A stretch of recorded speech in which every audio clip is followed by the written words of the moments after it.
दोस्तों, हमारा भारत दुनिया का सबसे प्राचीन देश माना जाता है। यह वह देश है जो एक समय पर विश्व गुरु कहलाया जाता था। आज हम जिस भारत को देखते हैं वह पहले ऐसा नहीं हुआ करता था। हमारा देश पहले दुनिया के एक बहुत बड़े भूभाग पर फैला हुआ था, लेकिन समय के साथ साथ हमारा अखंड भारत खंडित होता गया, जिसका मुख्य कारण विदेशी आक्रमण था। आपको ये जानकर हैरानी होगी कि 1947 आते आते हमारे देश से अलग होने वाले देशों की संख्या 15 से भी ज़्यादा हो चुकी थी। चलिए आज के वीडियो में जानते हैं वे कौन कौन से देश थे जो पहले अखंड भारत का हिस्सा हुआ करते थे और ये भारत से कब और क्यों अलग हुए थे। चलिए जानते हैं अखंड भारत के विभाजन की पूरी कहानी। अफगानिस्तान का विभाजन। अफगानिस्तान का वास्तविक नाम अफगानिस्तान था। अफगानिस्तान का निर्माण कंधार और कम्बोज के कुछ भागों से मिलकर हुआ था। इस पूरे प्रदेश में हिंदू, शाही और पारसी राजवंशों का शासन रहा। बाद में यहाँ बौद्ध धर्म का प्रचार प्रसार हुआ और राजा भी बौद्ध बन गए। इसके बाद अफगानिस्तान पर अनेक आक्रमण हुए। अफगानिस्तान पर सबसे पहले सिकंदर ने आक्रमण किया।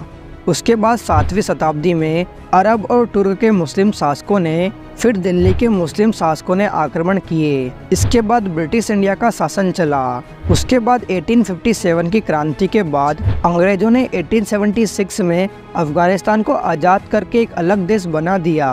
म्यांमार और श्रीलंका का विभाजन।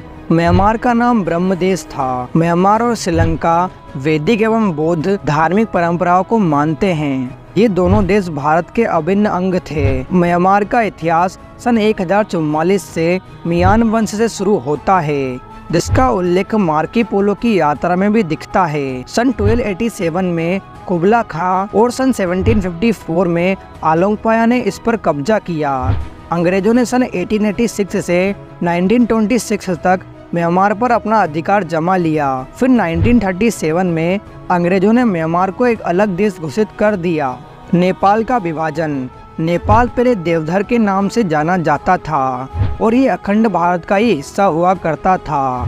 भगवान श्री राम की पत्नी माता सीता का जन्म मिथिला नेपाल में ही हुआ था। नेपाल के जनकपुर में सीता माता के जन्म पर एक विशाल मंदिर भी बना हुआ है और भगवान बुद्ध का जन्म भी नेपाल में ही हुआ था। यहाँ पर 1500 ईसा पूर्व से ही हिंदू आर्य लोगों का शासन हुआ करता था। 250 बीसी में ये मौर्य वंश का हिस्सा था। फिर 11वीं शताब्दी में नेपाल में ठाकुर वंश के राजा राज किया करते थे। फिर ब्रिटिश का शासन आया और 1904 में अंग्रेजों ने नेपाल के राजाओं के साथ संधि कर ली और नेपाल एक आज़ाद देश बन गया। लेकिन आज़ाद होने के बावजूद भी नेपाल अंग्रेजों के अधीन ही था और सन 1923 में नेपाल को पूर्णतः एक आज़ाद देश घोषित कर दिया गया। भूटान का विभाजन। दोस्तों, भूटान भारत का अभिन्न अंग था। भूटान भौगोलिक रूप से भारत से जुड़ा हुआ था और भूटान में आज भी वैदिक और बौद्धिक धर्म के लोग निवास करते हैं। सन 1906 में अंग्रेजों ने भूटान को अपने अधिकार में ले लिया। भारत की आज़ादी के 2 साल बाद 1949 में भारत ने भूटान को वो सारी जमीन लौटा दी जो अंग्रेजों के पास थी। लेकिन आज भी भूटान की बाहरी सुरक्षा भारत के ही हाथों में है। तिब्बत का विभाजन। अखंड भारत में तिब्बत का नाम त्रिविष्टिया था। त्रिविष्टिया में ऋषिकेश और तुषाण नामक राज्य हुआ करते थे। तिब्बत में पहले हिंदू धर्म और बाद में बौद्ध धर्म का प्रचार प्रसार हुआ। आगे चलकर तिब्बत बौद्ध धर्म के लोगों का प्रमुख केंद्र बन गया। सन 1907 में ब्रिटिश इंडिया और चीन में बैठक हुई और तिब्बत को 2 भागों में बांट दिया गया। तिब्बत का पूर्वी भाग चीन को और दक्षिणी भाग लामा को दे दिया गया। लेकिन 1954 में नेहरू ने तिब्बत को चीन को सौंप दिया। ईरान का विभाजन। अखंड भारत का भूभाग ईरान तक फैला हुआ था। ईरान का पहले नाम आर्यन हुआ करता था। कहा जाता है कि भारत के आर्य वहां जाकर बस गए थे। 7वीं शताब्दी के बाद ईरान के पड़ोसी देश जैसे अरबों ने ईरान पर आक्रमण करके उस पर अपना कब्जा ले लिया, जिसके बाद यहाँ के आर्यों को इस्लाम में कन्वर्ट कर दिया गया। इंडोनेशिया का विभाजन। दोस्तों, इंडोनेशिया किसी जमाने में भारत का हिस्सा हुआ करता था। यह पहले हिंदू शाही राजा जिसमें बड़ी संख्या में हिंदू लोग रहते थे, मगर आगे चलकर मुस्लिम आक्रमणकारियों के कारण यहाँ मुसलमान आबादी बढ़ गई। हालांकि यहाँ आज भी एक मंदिर मौजूद है जहाँ पर मुस्लिमों द्वारा पूजा की जाती है। कंबोडिया का विभाजन। कंबोडिया अखंड भारत का ही भूभाग था। कहा जाता है पहली शताब्दी में कंबोडिया नामक ब्राह्मण ने यहाँ हिंदू राज्य की स्थापना की थी।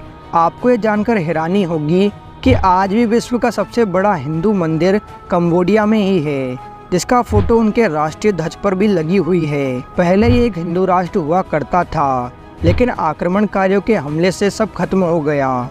थाईलैंड का विभाजन। दोस्तों, थाईलैंड दुनिया के सबसे खूबसूरत देशों में शुमार है, क्योंकि पहले भारत का ही हिस्सा हुआ करता था। भारतीय इतिहास में थाईलैंड को साम देश कहा जाता था।